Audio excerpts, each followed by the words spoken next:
Hi team, Justin Zeltzer here from zedstatistics.com. Today looking at life tables, which is the third video in the series on survival analysis. For all the other videos, I'll put a link in the description, or you can check out the website. But let's not waste any time and we'll jump straight into life tables. So the way this is going to pan out is I'm going to explain the intuition behind life tables and their peculiarities. And after that, we'll actually work on how to calculate all of these pesky little intermediate metrics. And I'll show how we can find an aggregate survival calculation from our life tables. We'll look at the life expectancy, also called conditional life expectancy, and calculate the L and the T and the E, and we'll figure out what they are as well. And as a bonus, I'm also going to include this little bit where we talk about disability-free life expectancy. Now that's where we take into account the quality of life experienced by people of different ages. So I've not seen that really discussed on any other video on the internet. So that's why you're getting your value add here at Zed Statistics. Hopefully you're appreciating said value and it's spurring you on to click that subscribe button and maybe even tell a few friends about the channel. So let's have a look at the definition of life tables. Life tables illustrate the pattern of survivorship of a population by considering the probability of death at each consecutive age. Now I could have said age or age group here, as sometimes you'll see we don't have consecutive ages like 0, 1, 2, 3 years old, etc. We might have them in 5-year age groups. But the same principle applies. We're looking at the pattern of survivorship of a population. And what often happens with life tables is that we're going to compare several populations like males and females or particular nationalities or ethnicities to see how their survivorship compares over the course of their life. Now this is most simply understood when we look at a graph, and this is kind of the product of what life table analysis might give you. This is the population of New South Wales, Australia in 2019. And it's real data, it's females and males, and it's our life table estimator of survival. And hopefully you can intuit what's going on here. We have ages on the bottom from 40 up to 100, and you can see that we have the percentage of people still alive at these particular ages. And you can see that the survivorship drops off quite sharply after about 75, 80 years old for males, a little bit later for females. And by the time we're 100, there's not too many of us around. Now this is all well and good and quite understandable, but I can hear you asking me, Justin, why is this called life tables when you've just shown me a chart? Well, we're going to investigate a little bit later, but there's actually a whole table of data underneath that chart. You can see we have our age 0 up to, well, 100 plus.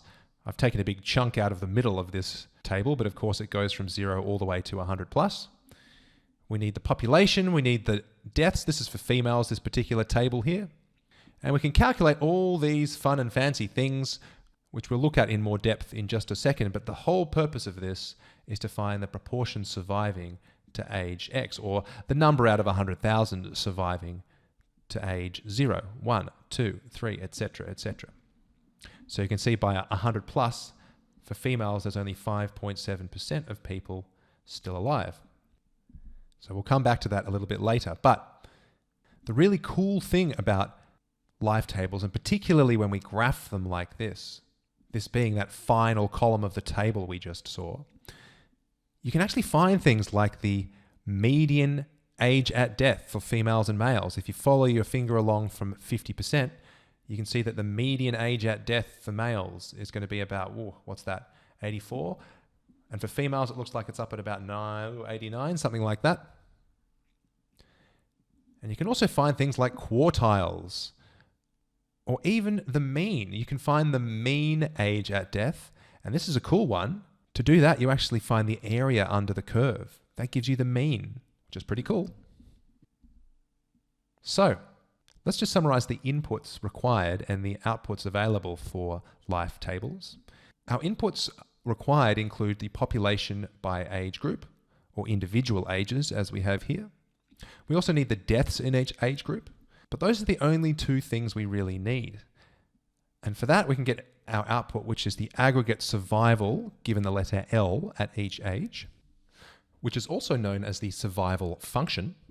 So for example, at 80 years of age, you can see that the survival function is about 60% for males and looks like a little bit more than 70% for females. The conditional life expectancy at each age is a bit different. That's telling us how many extra years of life we can expect once we reach certain ages. So if I'm 80 years old, how many extra years of life can I expect? That's my conditional life expectancy. And we can also find things like we discussed before, the median, mean, and quantile survival age values. Now, here's a big problem. And the question is, whose survival is this mapping out? This is not the trajectory of survival for people born today. It's actually an entire spectrum of different cohorts. Don't forget that the people who are 70, 80, and 90 years old were actually born 70, 80, and 90 years ago, experiencing a whole different set of environmental factors influencing their survival. And those factors might be different for people born today. So to answer this question, let's look at the two different types of life tables. The first of which is called period life tables. And that's the one we were looking at just then because it was the period of 2019, and we had a cross-section of data for all ages in that yearly snapshot. That obviously means that the data is quite easy to collect, which is a bonus, but it doesn't really tell us much about the likely trajectory of those people born in 2019. So that's where cohort life tables come into it. Now that involves collecting data from a particular group of people that were born in the same year. So we actually have to go back in time to collect our data for this one. We have to go back quite a long time, in fact. So you'd be collecting data from the early 1900s and hoping to follow these people up to note when they died along the way. And that would give you a cohort life table, but it's only for the cohort that were born in 1920 or whichever year you've chosen as your birth cohort. So in reality, what happens is to find the projected cohort life table for people born today, statistical boffins will have to adjust the periodic life table that we just calculated, say from 2019, and in particular, adjust for things like the changes in life expectancy. And that's a pretty involved process, which we're not going to go into in this video. But there are ways, I guess, of forecasting those changes and then reflecting them in the projected survivorship. So let's have a look at how to calculate these survival curves. Firstly, we're looking at the aggregate survival calculations, which is also called the survival function. And for this, I'm going to switch over to my trusty Excel spreadsheet. So here we have our data set for females. We have our age here on the left-hand column going from 0 all the way down to 100. You can just trust me on that. We've got the female population, which is given the letter capital P. The female deaths, which is given the letter capital D. And this is all real data I found on the Australian Bureau of Statistics website. It is the year 2019. Both the population and the deaths come from that year. So the first column we can calculate is the central death rate. And it's as simple as you might think. I'm literally taking the number of deaths, so I'm going to click in that column there and divide it by the female population. I'm just going to use some simple Excel formula here to do my job for me. And a quick little double click in the bottom right-hand corner and it will autofill all of those values. So you're getting some Excel tips here as well. How about that? Now, we actually don't really care about the central death rate. And in some sources, you won't even see it as a calculation that's made. So the next column along is the conditional probability of death, or QX. Now, this is important because we want to know if you reach the age of X, what is the probability of you dying before you get to X plus 1? So realistically, this first value would be the deaths during age 0 divided by the number of people who reached age 0, or in other words, the number of people who were born alive. Now, you might think that this number here, the 48283, is the number of people that reached age 0, but it's not quite. Think of it this way. The people who are 0 years old cover people who are just born, as in 1 day old perhaps, and people who are 364 days old are still 0 years of calendar age, right? So on average, these people are about 6 months old, realistically, if you're trying to average out the exact age of this population.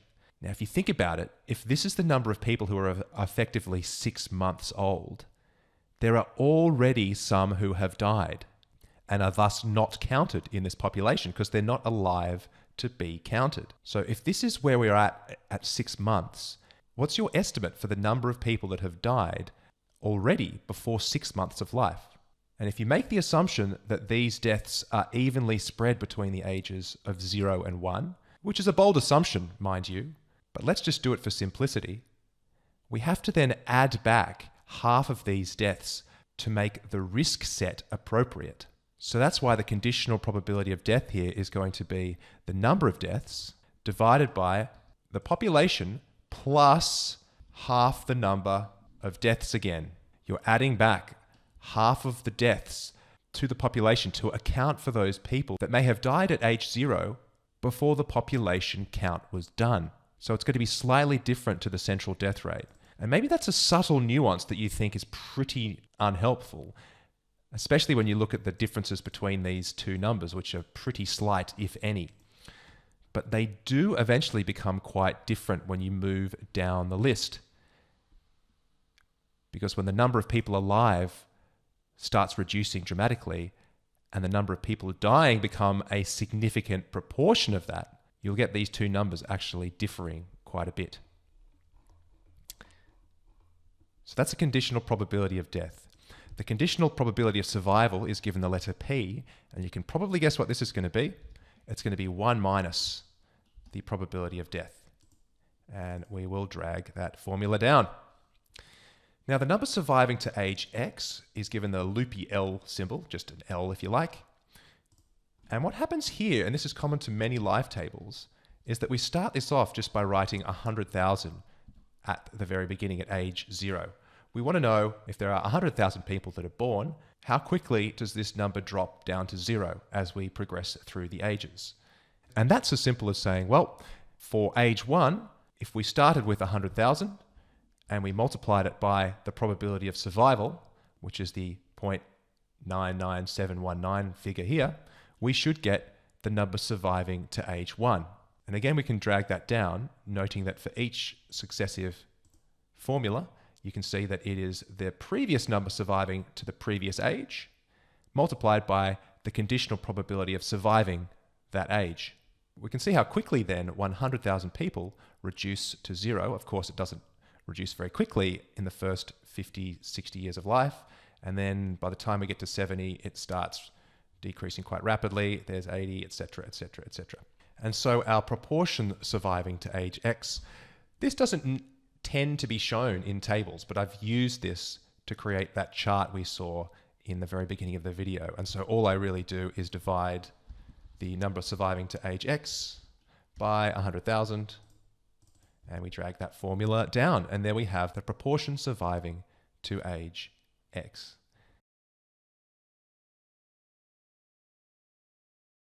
So that final column was what we were using to create these graphs for females. And of course, we could do the same for males.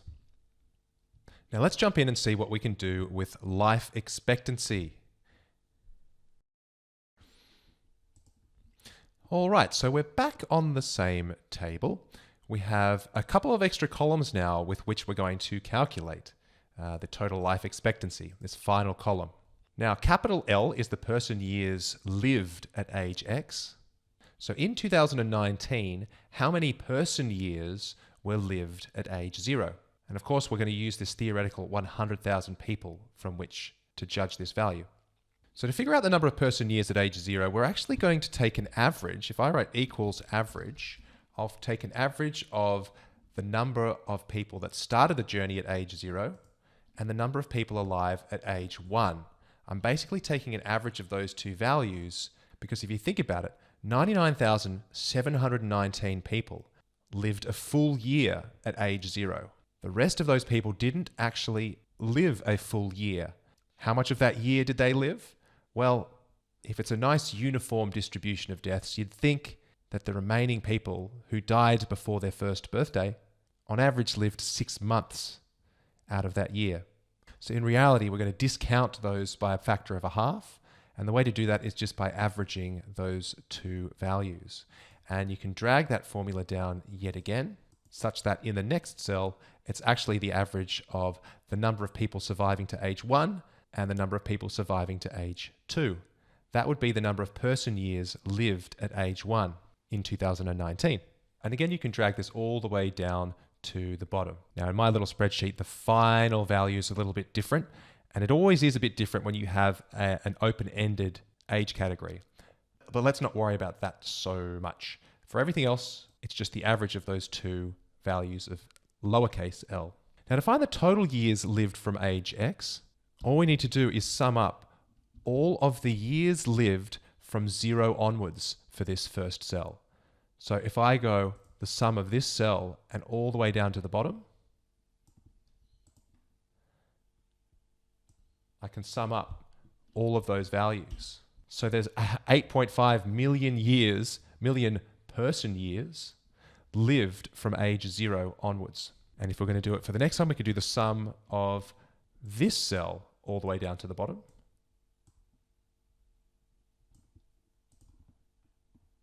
Now, if you want to see some Excel wizardry, I'm going to go back into the formula and I'm going to lock in the final cell of this cell reference by putting some dollar signs around it.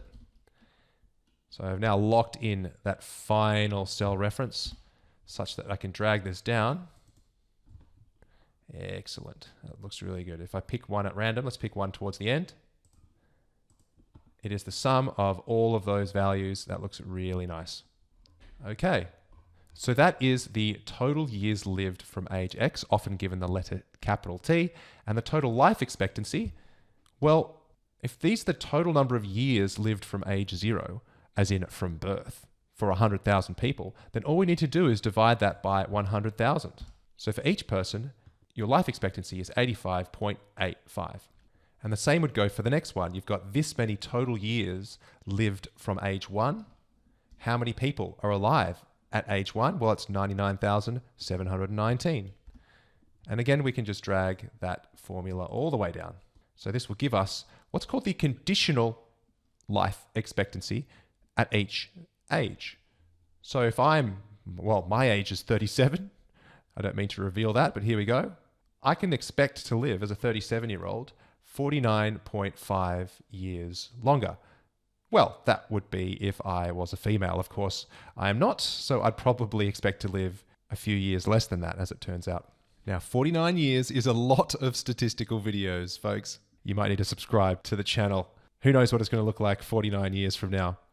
I might have even finished this series by then. All right, so let's do the final little section where we're going to look at disability-free life expectancy. So this is where we were before, and if we scooch on over a little bit, we can get to the total life expectancy.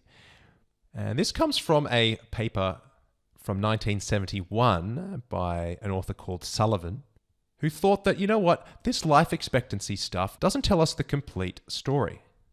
It's no good living 85 years if the last 20 of those years are affected by significant disability. So we might need to reflect that disability in terms of the life expectancy. So what he did was he got a empirical data set showing the proportion of people with a disability, and from the ages of 1 to 5, that happened to be about 4.8%. From the ages of 5 to 9, that's 3%, and then 7.2%, etc., for 5-year age groups. And if we have the proportion for disability in each age group, we can then find the person years lived without disability at age X. Well, I'm going to just start from the second row here, where the age is 1. I'm going to take the person years lived at age X. I'm then going to multiply it by 1 minus the proportion with the disability. And that'll give us the person years lived without the disability. So that's 94,924. Again, we can drag that number down. We can then find the total years lived without disability from age X. I can drag that up as well, just by the way, because I want to do it for the first value as well. So the total years lived without disabilities from age X, it's the same idea as the total years lived over here, but we're just going to sum up this particular column. So I'm going to sum up the person years lived without disability.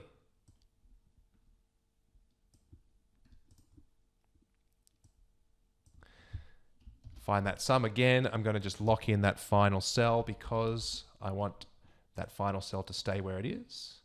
So when I drag that formula down and we look at one of the ones near the bottom, you can see that indeed it just sums up the corresponding value in this column all the way to the very final value. That's the total years lived without a disability from age X. So the disability-free life expectancy is going to be this column, the total years lived without the disability, divided by the number of people who made it to that age. So I'll divide it by the number surviving to age X. And we drag that down again. So when you were born here as a female, you can expect 68.82 disability-free years of life on average. So then we can make a comparison between, say, New South Wales in Australia to other countries to see what their disability-free life expectancy might be. And of course, there's a lot of assumptions that goes into this. What's a disability, et cetera, et cetera, et cetera. But as a rough idea, it's an interesting way of incorporating a disability adjustment into our life expectancies. Because ultimately, we care about health. We don't care purely about lifespan. It's about the quality of that lifespan, right? And that's where we can get the disability-free life expectancy, or DFLE. All right, so that is it, my people. Hope you've enjoyed. If you like this video, please subscribe to the channel or tell your friends about it, because it's hard for me to make more of these videos if nobody is watching them. And I hear from people that they're well appreciated. And if you hit the like button, I would appreciate it even more. I'll catch you next time. My name's Justin Zeltzer. Heaps of this stuff is going to be up on the website, zedstatistics.com. I'll see you next time for Kaplan-Meier curves. Ciao.